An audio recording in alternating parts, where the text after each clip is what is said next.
Shabbat Shalom.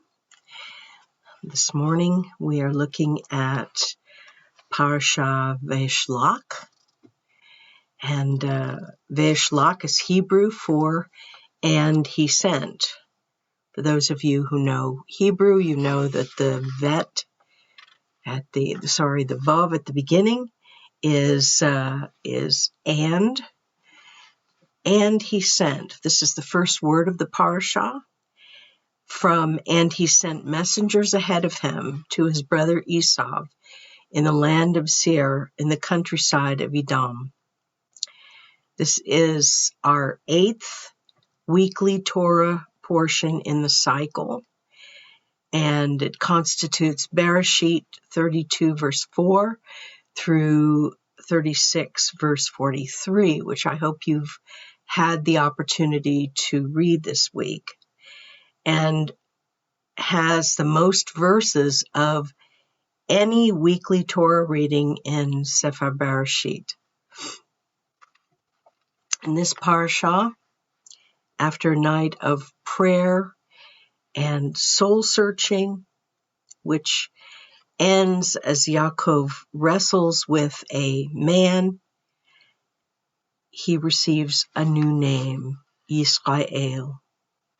Also in this parasha, Yaakov finally is reconciled with his twin, Esau, and the princes of Shechem rape Yaakov's daughter Dinah, but her brothers sack the city in revenge. We're told the whole unfortunate story of that. In the family's subsequent flight, we read that Rachel gives birth to her last child, her second son, and this is Benjamin, of course, and she dies in childbirth and is buried at Bethlehem. There is a tomb at Bethlehem dedicated to Rachel, although it's unlikely that she's actually buried there because, or at least in that tomb, because the tomb is considerably more recent. But we want to focus on Yaakov's return this morning.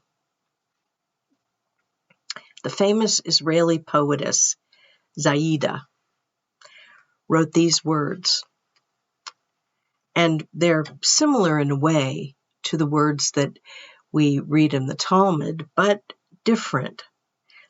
Each of us has a name given by God, given by our parents. Each of us has a name given by our enemies and given by our love. Her words seem to be custom-made for this week's parasha. This parasha, at first glance, seems to be about Yaakov's preparations for and his subsequent reunion with his estranged brother Esau. But as we read further, we discover that the central narrative of this parasha is really Yaakov's second meeting with HaShem and the very important change of his name.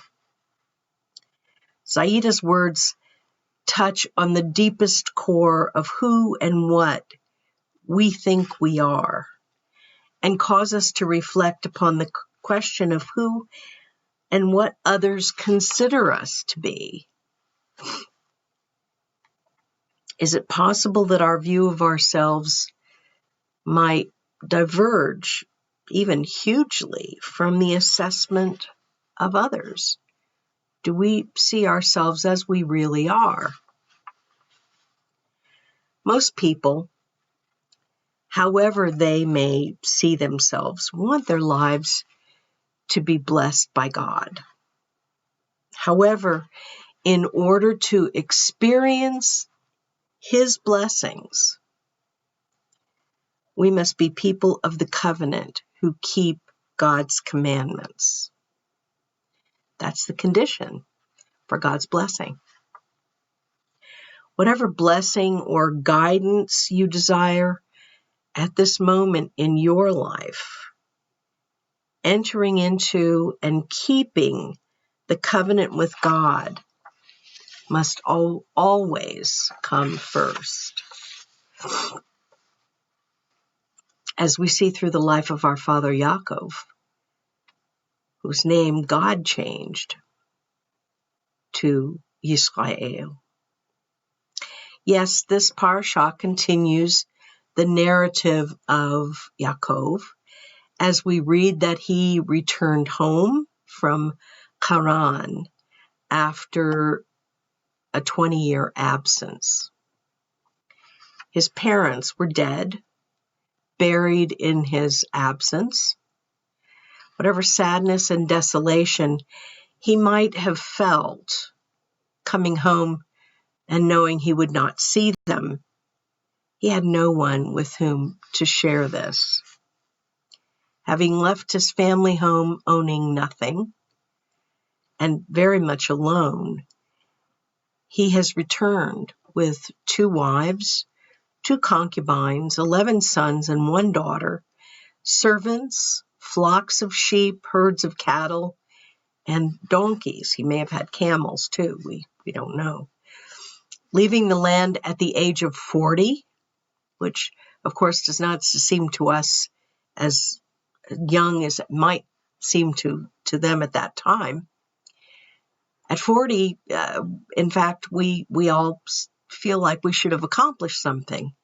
But here we have a man who took nothing with him. Everything of value that he had always thought of as his own was remaining behind him. And now, at 60 plus, Yaakov is a man of wealth and substance. Those 20 years have made a huge difference in his life. We know that his entrepreneurial endeavors have been fruitful, and he returns from 20 years outside the land with all that most men or women could possibly want. He's now a man of worth, to be respected and honored as the head not just of a family, but really as the head of a small tribe. But he's also a man with responsibilities. When he last saw his brother Esau, well, his twin hated and wanted to kill him. And Yaakov returns with no certainty that this is actually changed. In any case, this is not merely the meeting of 2 estranged brothers, but the meeting between 2 tribal leaders. Yaakov could no longer run away from his own destiny, but now he had to face the proverbial music. His creativity and the help of God has turned the odds, which seemed against him 20 years ago, to his favor. The currents of his life could have swept him under, but instead he's managed, well, to stay afloat, to say the least. Perhaps he has not risen above a certain amount of intrigue and manipulation, above his own impulses and desires, but then most people today, especially business people, would commend him, applaud him for his efforts.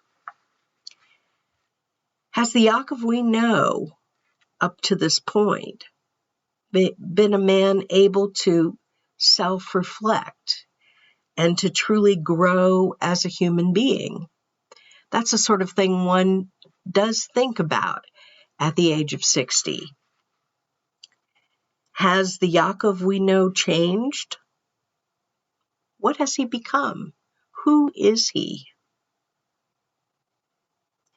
Each of us has a name, the name given by our parents. Yaakov's name might be considered slightly unfortunate. It's related to his birth. He grasped Esau's ankle when he was born.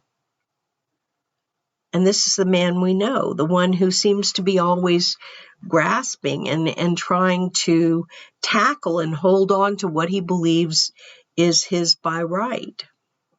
Did Rivka and Yitzchak condemn Yaakov by giving him this name, as in the same manner they committed Esau by naming him the Red One?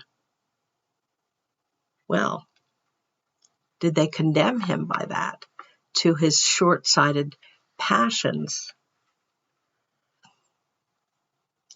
Hard to say. Does a name make a person? Perhaps not, but the names that parents give their children may be truly significant. Naming a child is, of course, an opportunity. It's a blessing, it's a calling, and perhaps even a prophecy. The implications of the Johnny Cash, A Boy Named Sue, come to mind here. Perhaps you don't know the song, but basically the upshot of it is that the father knew he wouldn't be around, so he named his son Sue so that he would have to fight for everything. Doesn't sound too good to me. But we should really name our children with care and thoughtful insight.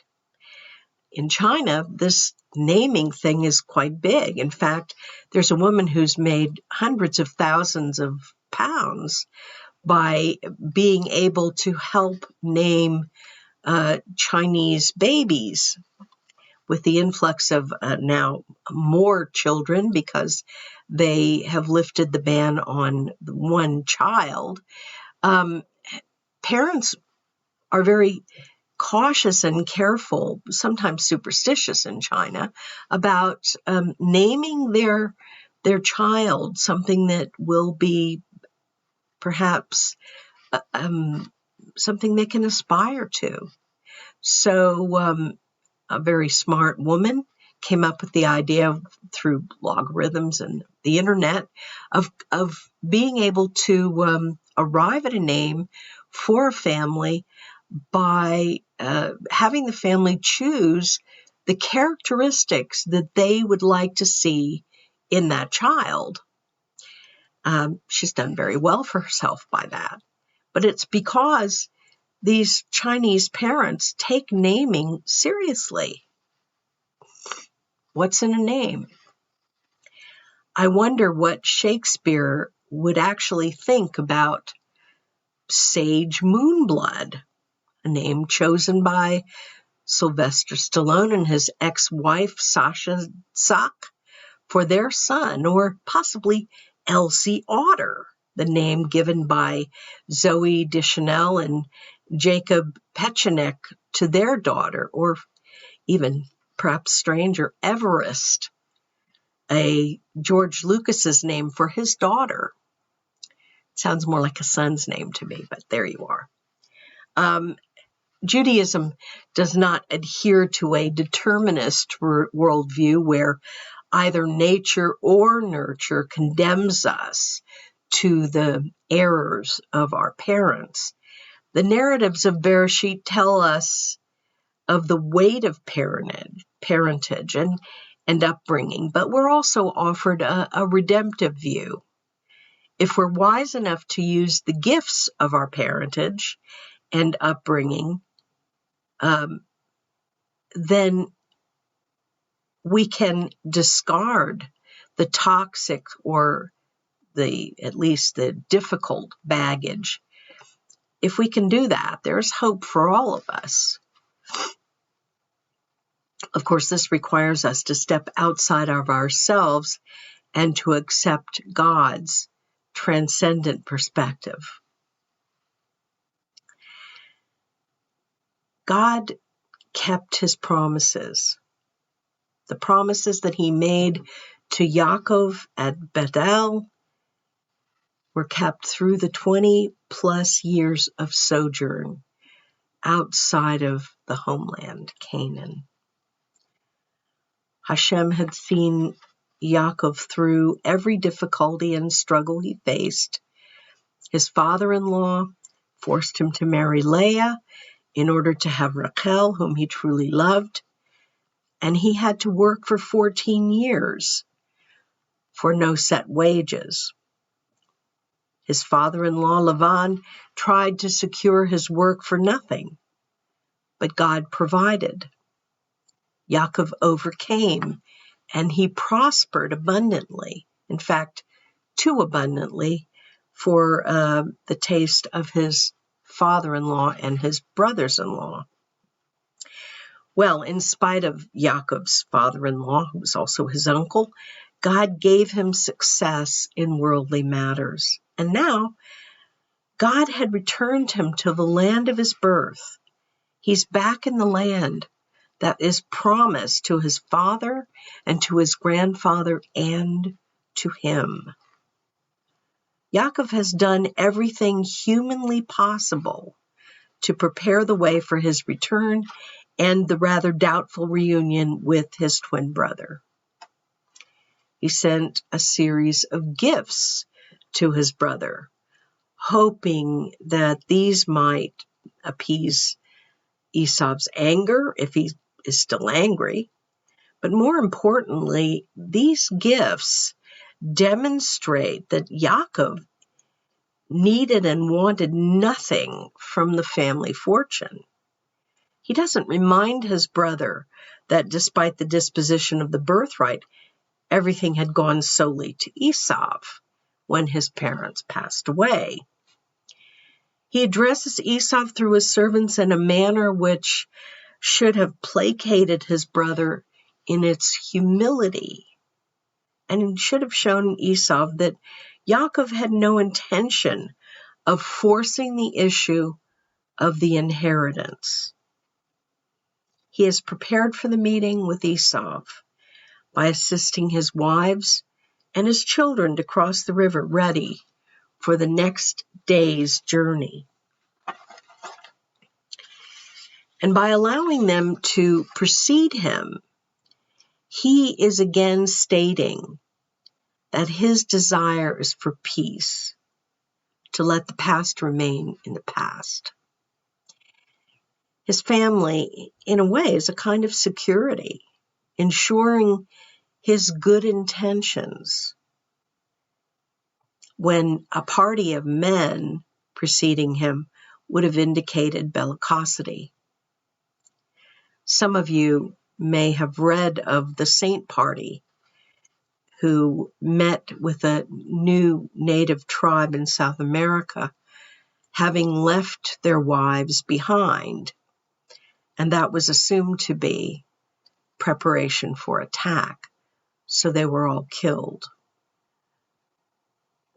A very sad story, but it pays to know local custom and to understand the nature of the people that you're dealing with. Yaakov could look back over more than 20 years and remember his first experience of God's presence and God's promises to him at Bethel. Returning to Canaan, he had been met already by messengers of God who reassured him that God, who has been ever present during his sojourn outside the land, continues now to protect him and his family. These are the Mahanim, literally two hosts, angelic beings sent from God to reassure and encourage him. He has spent time in prayer. Yes, we know that Yaakov is a man of prayer, a man who knows how to pray. His prayers remind God of the promises made to him more than 20 years before, and of God's mercy and blessings that Yaakov does not take for granted. Despite all of these very appropriate preparations, Yaakov did not feel quite ready to face his brother. returning to the land, there must have been feelings which perhaps he couldn't have even put into words. Many issues were unresolved in his own mind. He faced the future with trepidation, uncertainty. He and his wives had chosen to leave the home of Lavan, his wives, feeling that they had been cheated of their inheritance in the way their husband had been treated. Now, that's an interesting thing in itself, because we have the assumption, because it is the practice, or was the practice in this country until very recently, that inheritance went to sons. Daughters got nothing unless they were only. But even then, in many cases, an inheritance would have been watched over by an uncle or a guardian of some kind until they were married and their husband could take charge. But in this case, they actually feel cheated of what should have been rightfully theirs. But he may have wondered at this point about the decision to return to Canaan. After 20 years away, is this really his home? Should he be here? Should he have tried to make a life for himself and his family somewhere else? Yet, surely this is the land promised to his family forever. In Yaakov's greatest hour of need, during his most vulnerable moments, this is when he grows as a man and as a human being. And I'd like to remind you that he is 60 plus years old, which shows us that at whatever age we are, we can grow, we can expand, we can become more the person that God wants us to be. Here he is. Yaakov's on the banks of the river Yavok, which is a tributary of the Ardennes. And the scene almost seems a repetition of his traveling experience in Parashat Vayetzi, because here too, he anxiously faces the confrontation with his estranged brother Esau. He's distressed, maybe afraid, on account of the prospect of violence between himself and his brother, whether as a victim or as a perpetrator. He prays in great humility. And we see him as being alone with his thoughts. But in this place, he encounters a stranger with whom he contends. We read, and Yaakov was left alone and wrestled with a man until the break of dawn. Well, someone in the form of a man. The unknown personage demands to be allowed to leave at this point, after this wrestling match. But Yaakov demands in return, as a lesser to a greater, to be blessed by him. The one wrestling with Yaakov asks his name. He says, "Who are you?" The underlying question is, who do you think you are? Who do you hope to become? When someone asks your name, it's an opportunity for you to redefine or reaffirm who you are. This is a moment of transcendence.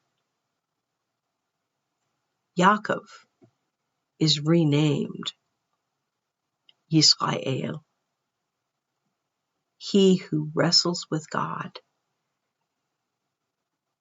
Zaida's poem rings true. Is it God himself who renamed Yaakov, who has created an existential struggle rather than a self-interested contest of wills? And Yaakov, who is now Yisrael, is blessed. Consider these events. As at Beth El Moriah 20 years earlier, Yaakov had once again been left with a sense of isolation. He now has people around him, people in front of him, his wives, his children, his servants, his flocks and herds. But his thoughts are as one of an alien in a strange land. He has a feeling of confusion. There's chaos in his thoughts. This is yet another turning point, a crossroads in Yaakov's life. While it is true that he has certainly experienced God's presence and protection in his life in the past and outside the land, and he knows that God is with him, yet he senses that something is missing. He's not at peace about the future. He's seeking something more. So very early in the morning, Yaakov had renewed his prayers, awaiting the answer from HaShem. The messenger who came as a response to his prayers had the appearance of a man, but he was unique. The promises that he gave to Yaakov were in his own right, not given as one who spoke for another, not an angelic being speaking for God. The only one who can make promises of this kind is God himself. God tested Yaakov's resolve and his endurance, trying him not only physically but spiritually. The trial took hours, but must have seemed to Yaakov even longer.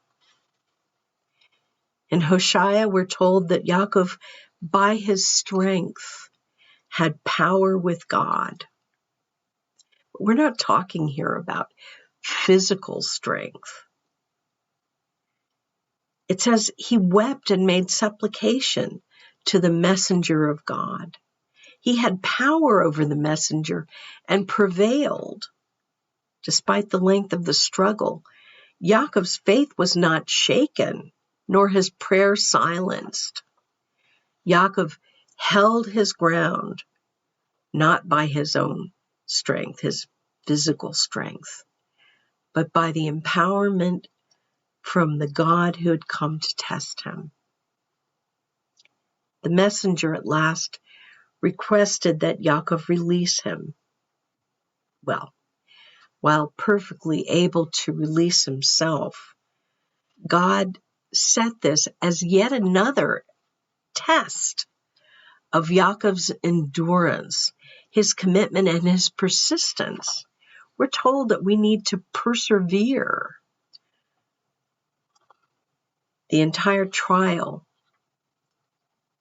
was for Yaakov's benefit, not for God's. That's one of the things that we need to understand, that trials and testing are for our benefit. You see, God already knew Yaakov's heart and his righteous resolve. But Yaakov needed to know the strength of his own conviction and to be assured of God's heart and commitment towards him. Why was Yaakov tested? The answer comes to us in the writings of the other Yaakov, who says the testing of your faith produces perseverance and endurance. This was a further maturing experience for one who already walked with God. Yaakov persisted, resolving not to lose the advantage of his victory. In his request for a blessing, he makes it clear that although he may have been allowed the upper hand in the struggle, he is the inferior. The greater always blesses the lesser. Despite the fact that he prevailed, Yaakov expressed humility and total submission to the one with whom he struggled. And so Yaakov became Israel. It is his name by which our nation is known. As Yaakov, he had taken hold of the promise and the birthright. As Yisrael, he was the one who inherited from his father and grandfather by right and by God's purpose. He is remembered as the one who had received honor directly from God, and not merely because he is the son of Yitzchak and the grandson of Abraham, to whom God's covenant had been given. Now he is Israel, a name he earned by perseverance. His fears have been overcome, not through trickery, but through honesty as he contends with God. Not because of an ulterior motive, but to truly seek God's named purpose for him in the proud tradition of Abraham, his grandfather. This is a man who no longer goes with the flow and is no longer shaped by circumstances and by his impulses, but who has become a person of maturity, a noble person, a person ready to be reconciled with Esau. His character is demonstrated as he himself breaks the toxic family pattern, reprimanding his conflictive sons and celebrating the peace and joy of his grandsons through Joseph, Menashe, and Ephraim. Isn't it interesting that he was Yaakov all during his time outside the land, in the land of the pagans, and that God did not give him a new name at Bethel when he was leaving the land of promise. He is now a prince with God, a man who has standing with God, who can come to God with authority. Having demonstrated his endurance and his commitment, he was given a name greater than those of the great men of earth. He is not merely a prince among men. He is a prince with God. Having power with God is where Israel will prevail with men, with Esau, and with all who might come against him in the years ahead.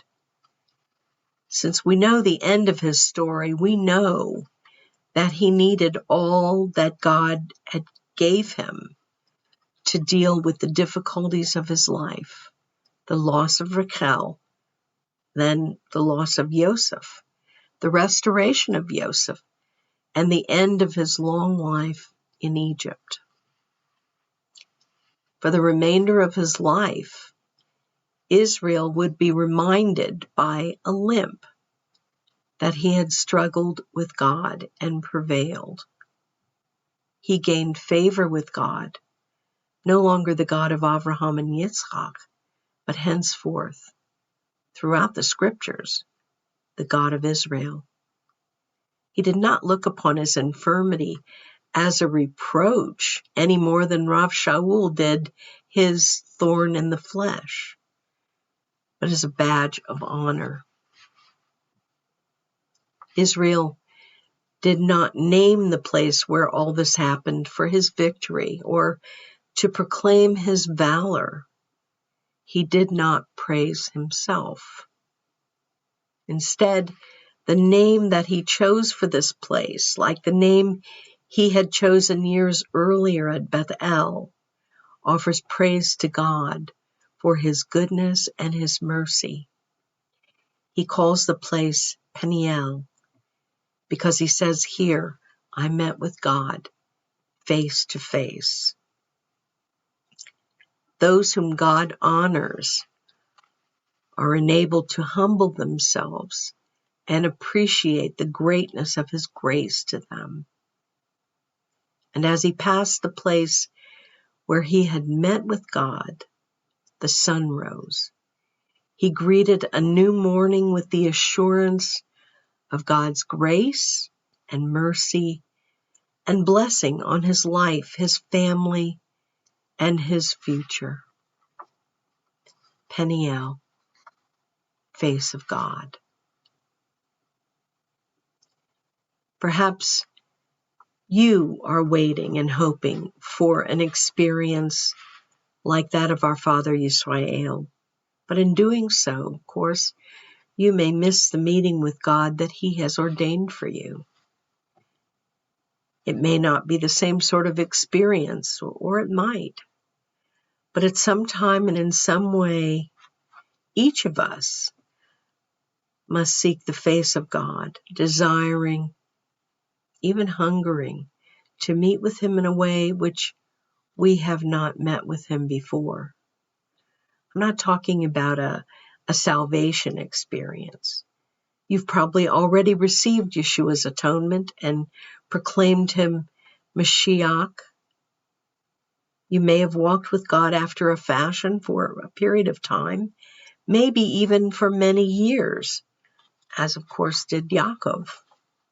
But then a crisis point may arrive, a crossroads may be reached, where you acknowledge the uncertainty and trepidation that comes when no human agency can provide what is needed.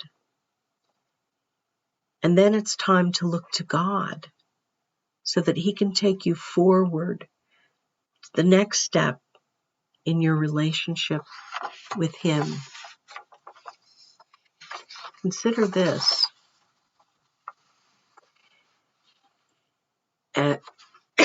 Pardon me.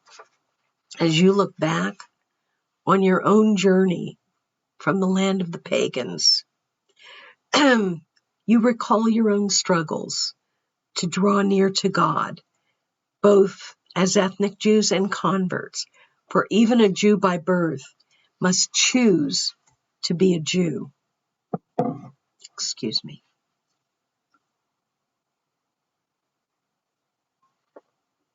God brings each of us to the place where we uniquely encounter him, making us also the people who prevail.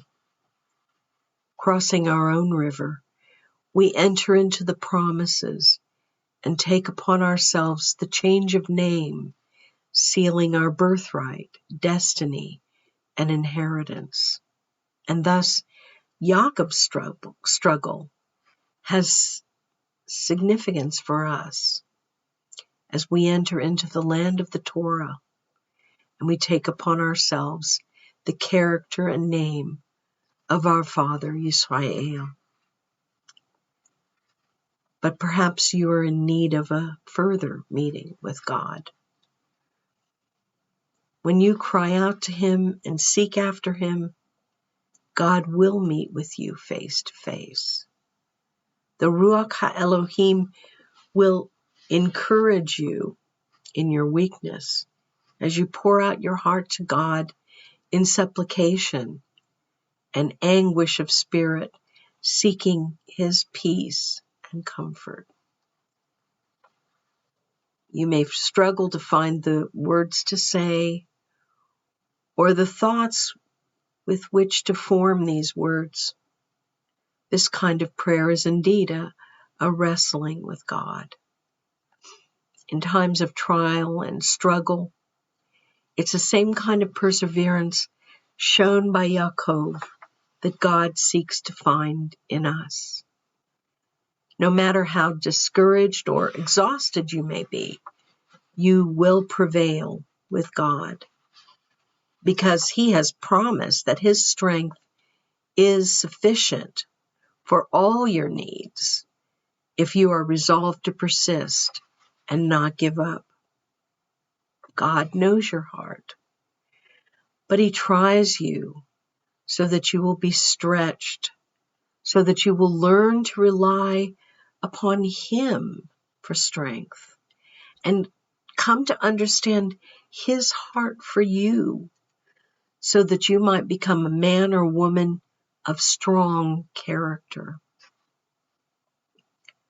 Don't allow the blessing that God has for you to be subsumed by your own frailty and weakness. Prevail with God through fervent prayer, which God tells us is effective prayer. Don't be afraid to pray with all the strength you have. We are told that weeping may endure for a night, but joy comes in the morning.